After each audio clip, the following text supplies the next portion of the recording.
particular o uno puede explayar. La parte endocrina se la da de distinto, ¿no? Vamos a hacer una revisión somera, ¿no?, de la historia clínica en general.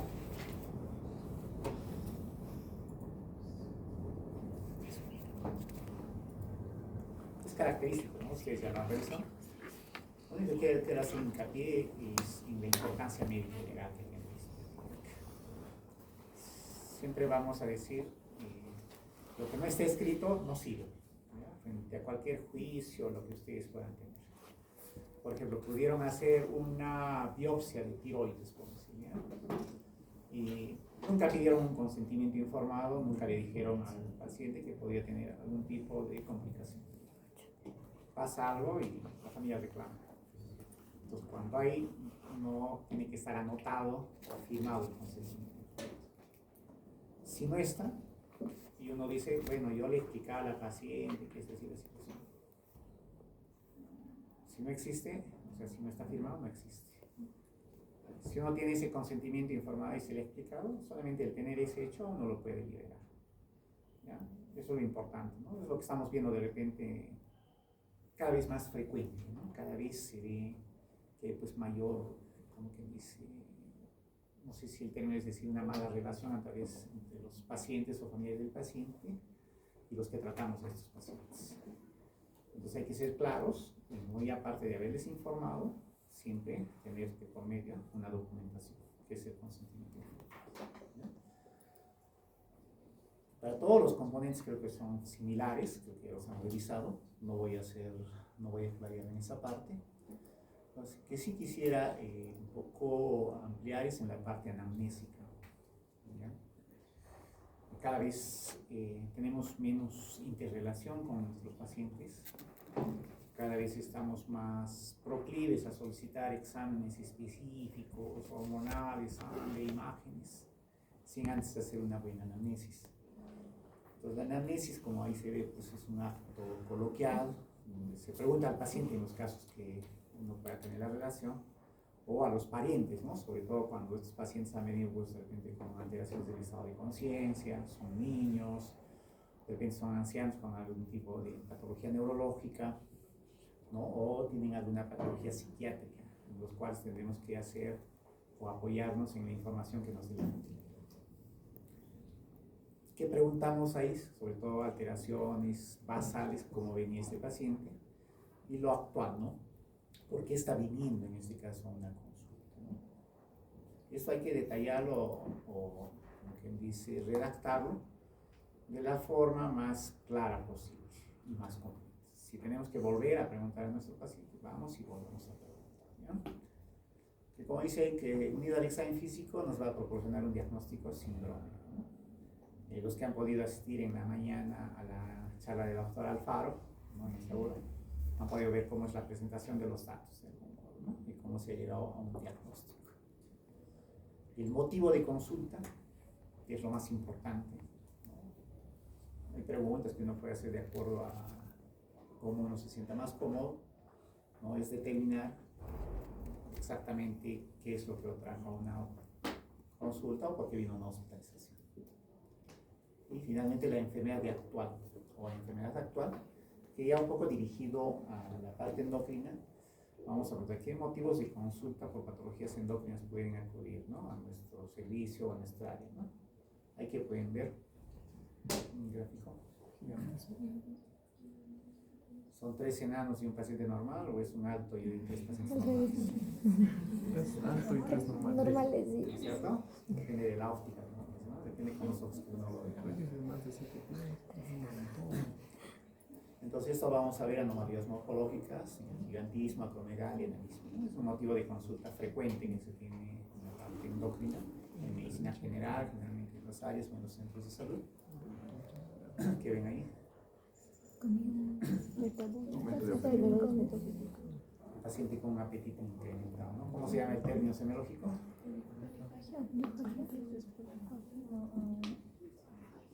A ver, ¿qué dice esta fila? ¿Quién da más? ¿Qué dice esa fila acá? La segunda. Polifagia. ¿Qué dicen? Polifagia. Polifagia o hiperorexia. Entonces, ¿dónde vamos a ver? En pacientes con bulimia, pacientes con hipertiroidismo. Este de acá,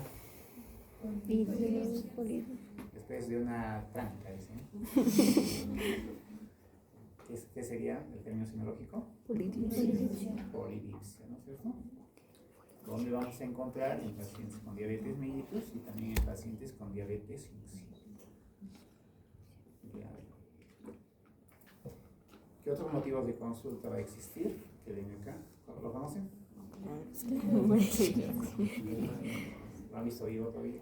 No. ¿Saben algo de él? ¿No? Sí, no, el famoso, ¿no? Una raza negra que por motivos que tenía de problemas de despigmentación, ¿no? Usó y quería ser blanco. Pero en la patología endocrina podemos ver esto en los pacientes con enfermedad de Addison, ¿no? Y también en pacientes con insuficiencia renal.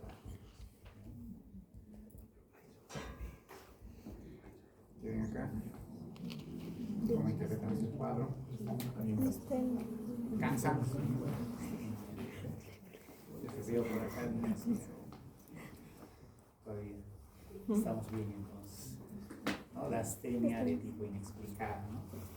Son de este tipo de pacientes que de repente trabajan en una oficina, trabajan 2 horas y a la tercera hora ya están cansados, ¿no? Y siempre va pasando. A pesar que he descansado bien, he dormido mis 8 horas, tengo estas características. Donde vemos en pacientes con enfermedad de Addison, cuando hay hipocortisolemia, en casos de hipopituitarismo, en casos de hipotiroidismo, ¿no? ¿Qué ven acá? Pérdida, dice, del interés sexual, ¿no? Una pareja. ¿No? Podemos ver en qué patologías, en diabetes mellitus, en hipogonadismo, ¿no? Donde hay sobre todo una disminución en la producción de la testosterona, ¿no? Que también son motivos de consulta, ¿no? Nosotros, cuando tengamos algún tipo de relación, podemos pensar en esas patologías. ¿Okay? Al examen físico, que es más corto, ¿no? A uno le gustaría pues, hacer inspección, percusión, palpación, auscultación, ¿no? Realmente no vamos a podernos apoyar en eso. Las patologías endocrinas se tienen que apoyar en las funciones vitales, como dice el paciente, y en la parte neurológica, o sea, cómo se presenta. En lo que son las funciones vitales, como es la presión arterial, la frecuencia cardíaca, la respiratoria, la temperatura, nos pueden orientar a cuadros de hipofunción o hiperfunción. Por ejemplo, yo les digo, un paciente que viene de repente con hipertermia, 38 grados, ¿no? 38.2, viene taquicárdico, 120 por minuto, o disneico, ¿no? 21 por minuto, y su presión de repente 150 con 60, por decir. Uno dice, les parece más un hipertenso, ¿no? Está bien, sí podría ser un hipertenso, pero si vamos viendo otros rasgos, bueno, por ejemplo, asociado a la parte neurológica, donde de repente es un paciente nervioso, de repente viene con temblor, de repente ustedes ya lo van redireccionando, ¿no? Y dicen, este parece un paciente con hipertiroidismo. Entonces, en esa forma nos ayuda, ¿no? O de repente ven un paciente, pues, no sé, pícnico, gordito, ¿no? Aumento de volumen, somnoliento, de repente bradilábico, le pongo la temperatura 36 grados, frecuencia cardíaca 54, presión arterial 120, 90. ¿No? Entonces uno va viendo y de repente solamente cuando le preguntan, se comunica, se interrelaciona, probablemente que hay que sospechar un cuadro de hipotiroidismo, ¿no? O un paciente con insuficiencia adrenal. Realmente por lo gordito podría ser más un hipotiroidismo, ¿no? Entonces eso nos ayuda, o sea, nos basamos en eso, ¿no? O sea, lo que va pasando, las alteraciones, tanto en funciones vitales, ¿no? Y lo otro es cómo se expresan ellos. Diagnóstico, bueno, la idea de este curso, ¿no? De semiología es que ustedes hagan una asociación de signos y síntomas, lleguen a un diagnóstico aproximado o sindrómico. Eso es lo más importante. Después de eso ya vamos al diagnóstico un poco más específico o definitivo, que en los casos que podamos hacer, lo vamos a tener que realizar. El alta, creo que eso ya lo han revisado, ¿no? Hay diferentes tipos de alta.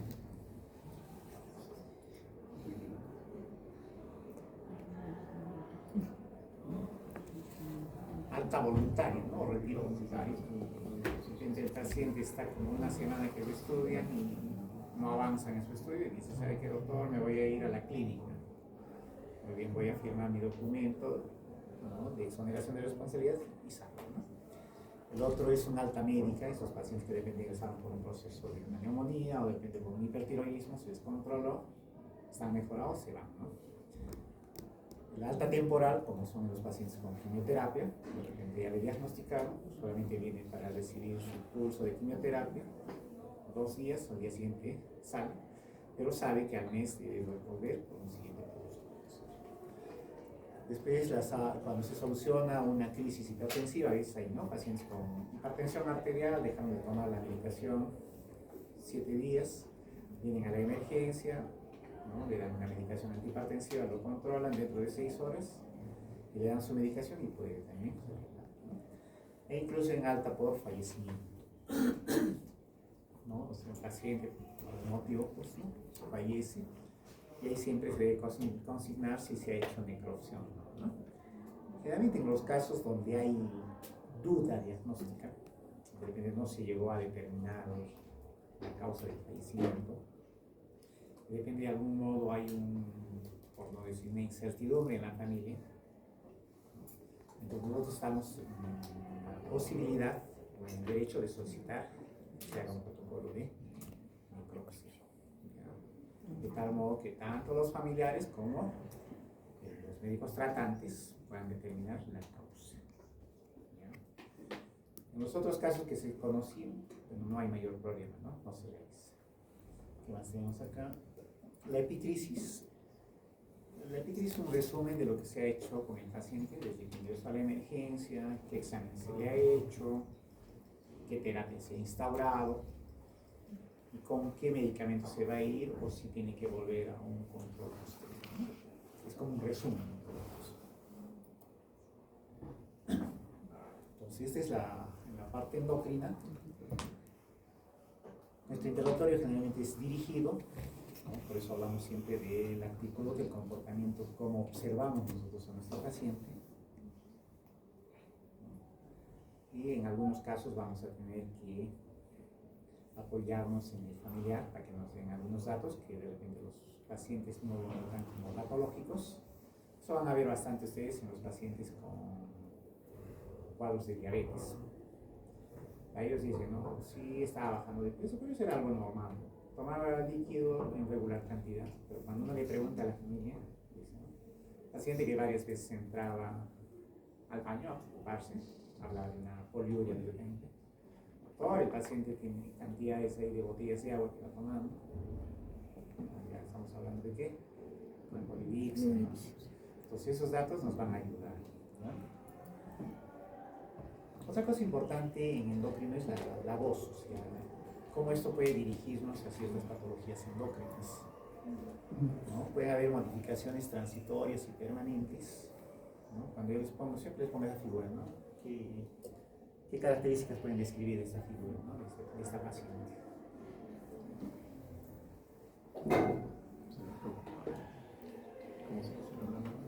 Le falta la voz, dice, ¿no? Intenta hablar en eso.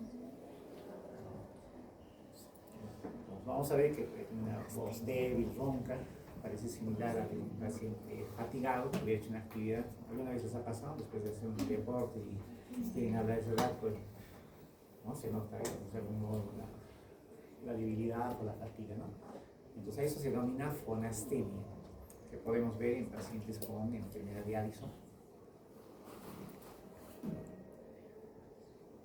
Nuestra pacientita con una voz inexpresiva, donde corresponde pues a lo que es el mixedema que podemos ver en los pacientes con hipotiroidismo, ¿no?, que debido a la macroglosia, la infiltración que tengan de tejidos blandos, pueden tener ronquera, descenso del tono y poca claridad vocal. Realmente a este tipo de pacientes A veces hay que repetirle la pregunta para poder escuchar. Puede elevar un poco, ¿no?, el nivel de la voz.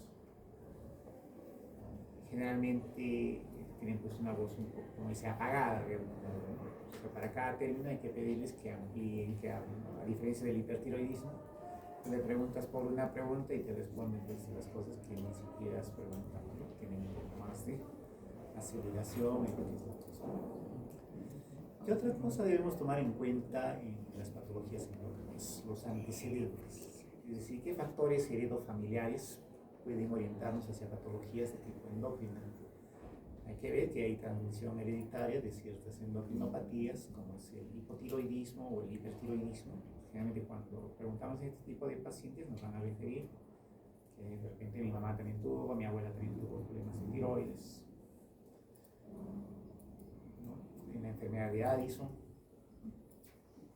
en la acromegalia, exceso de producción de GH, y de lejos lo que es la diabetes mellitus, ¿no? Antes se hablaba pues, ¿no?, de si los padres tenían diabetes mellitus, probablemente los hijos iban a tener. Pero cada vez eso también va cambiando, digamos, ¿no? Cada vez, si cierto, tienen la predisposición genética, no todos van a desarrollar diabetes mellitus. Va a depender de repente de la dieta, de la actividad que ellos hagan para evitar, ¿no?, la presencia de esta patología. La obesidad es otra característica. Eso tiene que ver con la vitamina O que hay en la casa, ¿ves? ¿No? La olla, ¿ves? ¿No? Pasa, ¿no? El papá gordito, la mamá gordita y los hijos gorditos, ¿no? Dice, ¿qué ha pasado? Es contagioso, ¿no? No, sino que en la casa de repente la dieta es pues, más basado en carbohidratos, ¿no? Dietas hipercalóricas, por decirlo, ¿no?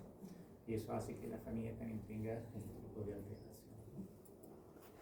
Factores tóxicos para tomar en cuenta, o ustedes deberían preguntar, sobre todo cuando tenemos pues síndromes pluriglandulares, es decir, afección de varios órganos endocrinos.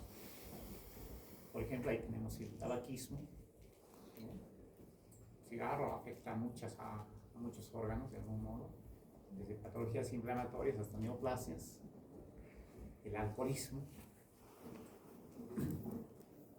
y lo que es el saturnismo. ¿Qué es el saturnismo? Plomo, ¿no? Entonces, ¿dónde vamos a buscar esto?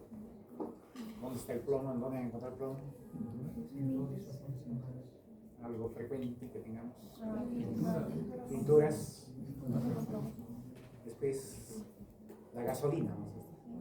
Los que despachan. Entonces, ellos deberían de algún modo tener por lo menos una sustancia de respiradores para poder hacer uso de la atención. Entonces, ¿qué pasa en los Estados Unidos? ¿Cómo es? En Canadá, todo eso. Es autodespacho, ¿no? Agarra, así. Acá nomás tiene que ponerte el grifero, por lo menos. Entonces, eso nos ayuda a ver si hay patologías pluriglandulares o de tipo escleróticas, ¿no? Factores infecciosos, sobre todo en países pues, subdesarrollados, tercer mundo, donde la presencia de algún tipo de infecciones puede desarrollar patologías de tipo endocrino, a la cabeza, la tuberculosis, que tiene predilección por algunas glándulas sexuales y por las glándulas suprarrenales. La parotiditis, que es una infección viral, que también tiene cierta predilección para afectar páncreas, gónadas, aparte de la misma glándula parótida. Yo no diría en qué tiene que ver eso, ¿no? Por ejemplo, ahí tenemos una destrucción de la corteza suprarrenal por TB, ¿no? Hasta hace, siempre es, repito, hasta hace unos 25 años. La insuficiencia adrenal, la primera causa era pues, por una patología de tuberculosis que se le asienta en la corteza suprarrenal. Actualmente, de lejos, las afecciones son por patologías autoinmunitarias, ¿no?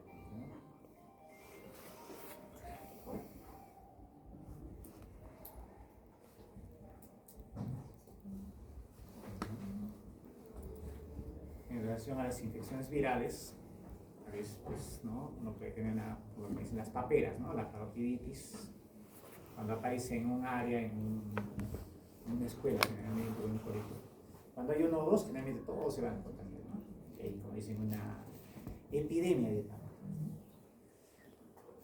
Lo que nosotros tenemos que ver es de esta forma, o sea, cuando da el virus de la parotiditis, no solamente va a afectar, en este caso, la parótida, sino puede ir a lo que es el páncreas, el sistémico, o puede ir a las gónadas. En el momento, quizás no haya la alteración. De repente, después de 3, 4, 5 años, los pacientes pueden ir haciendo hiperglicemia. ¿Qué pasó? Produjo algún tipo de destrucción glandular. O en los niños, cuando van llegando de repente a la edad ya de modo activa, ¿no? Tienen disminución en la producción de testosterona, no hay un desarrollo gonadal adecuado. ¿Qué pasó en algún momento? Pudieron tener una afección de ese tipo, ¿no? Entonces también debemos tomarlos en cuenta dentro de nuestro análisis, ¿ya? Esto es la tiroides. Después los factores sociales y ambientales.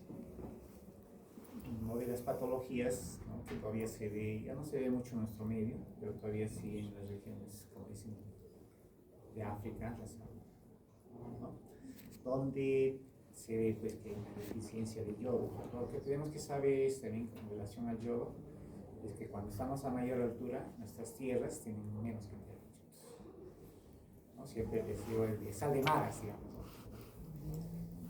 Antes venía esa sal sin suplemento. Ahora ponen en lo que te venden, ¿no? Todos los tipos de sal de maras suplementada con yodo. ¿Qué más tiene? Flúor. De algún modo para ayudar en la prevención de esto. Entonces eso de algún modo nos va a ayudar, ¿no? Pero todavía hay regiones, no sé si han visto ustedes alguna vez, ¿no?, en el campo, por decir, en áreas rurales, que hay vetas de sal o vetas de agua salada, por ejemplo. Ya ves, la población del área suele usarlo para preparar sus alimentos, ¿no? Si eso no tiene, digamos, no tiene contenido de yodo, en el tiempo de sus pacientes pueden hacer oticotismo. Y lo otro es, digamos, que hay patologías que afectan más, de todos modos, a pacientes del sexo femenino, ¿no?, como son el síndrome de Sheehan, que es un tipo de hipopituitarismo que se desarrolla durante el embarazo o posterior al embarazo, ¿no? La condición es que la paciente esté gestando, ¿no? Bien. Bueno, esto vamos a pasar un poco rápido en la enfermedad actual. Lo otro importante son las fases. Tenemos que comenzar a aprender a reconocer las fases, ¿no? Uno ve y dice, ¿qué tipo de fases tiene esa paciente? Asustada, ha visto algo trágico, ¿cierto? Está sorprendida. ¿Qué más notan? Exondado, ¿no? La protección del globo. Habrá que ver si es una paciente con hipertiroidismo. Pero también hemos visto, ¿no?, sin que tengan hipertiroidismo, algunos tienen un poquito más grande los globos oculares, ¿no? ¿Qué fases tendría? De inexpresiva, dice, ¿no? No sabemos si está triste, está sonriendo. Generalmente vemos que pacientes con hipotiroidismo. ¿Se les bromea varón o mujer? ¿Qué dice?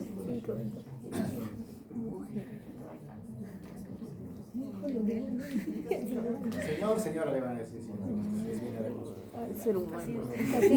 Bueno, Exacto. ¿Cuál Buenos es su días. nombre? Pregunta. hola, ¿cómo están? Sí, buenos días, ¿no? Realmente una fasis viriloide, Ay, mujer. de repente una paciente de sexo femenino que por ahí pueda tener, sí, un tumor ovárico que sea productor de andrógenos, ¿no?, que se ve también. Y eso hace que de repente al tener mayores niveles de testosterona modifiquen, digamos, su genotipo que tiene esta paciente. Este sí lo conoce.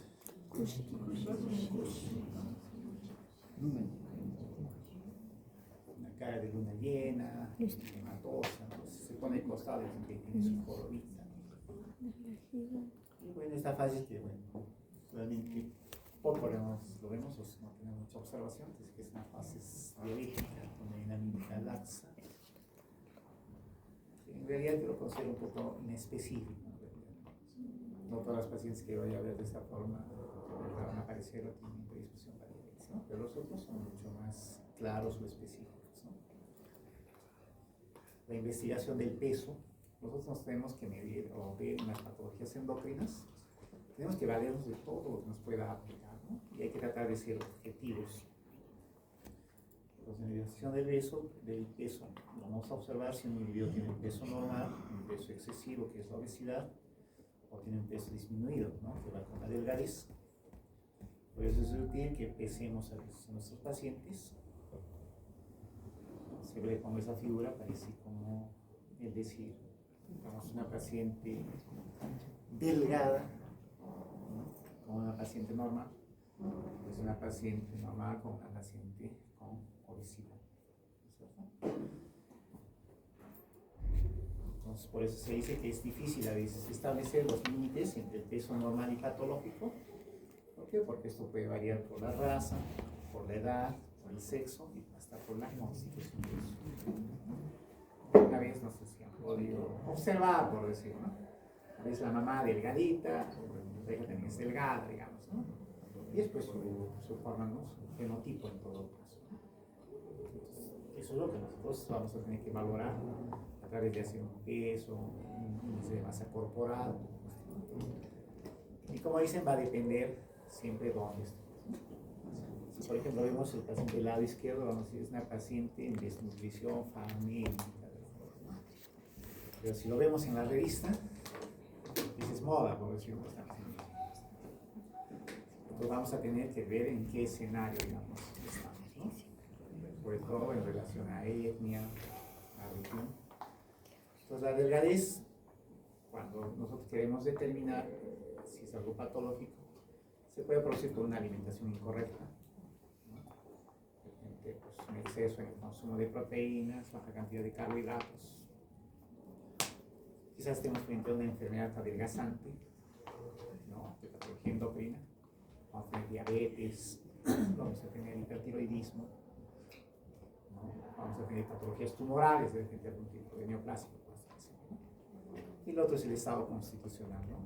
Lo que decimos, pues, qué relación tiene en la familia, ¿no? Cómo es el fenotipo. Entonces, bueno, hasta acá esta primera parte. Vamos a darnos un tiempo de unos 10 minutos para que puedan hacer digestión, tomar una Vale, que vayan al baño. si tienen alguna